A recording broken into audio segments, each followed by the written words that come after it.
Hello everyone, si Nanay Rosie ito. Bali, nandito ako sa Pasita kaya may mga nagpa-repair. So, ito po yung puputulan natin yung pantalon.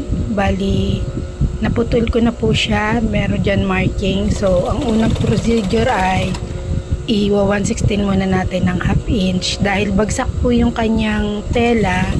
So, para medyo mabigat, 116 ko muna po yan na ang tiklop ay half inch.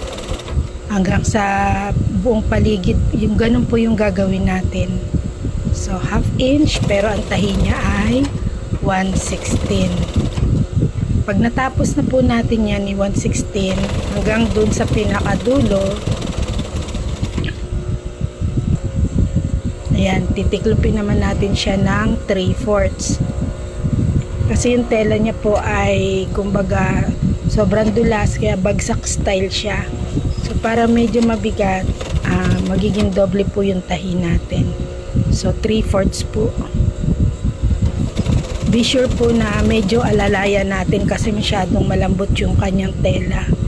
Alalay lang po kasi ang tendency mangungulubot po yan kapag hindi, pag yung masyado po natin siya na stretch kasi medyo garterize yung kanyang tela. So, ganyan po siya. Lapat lang natin mabuti at be sure na 3/4 po yung kanyang pinakasukat habang tinatahi po natin. So, double stitch. Yan, lock natin bago i-cut natin. So, ganyan po kadali lang. Pag check din po natin yung tension. So, thank you so much sa mga ulitin na video. Thank you for subscribing at comment at pa-share na rin po. Thank you so much.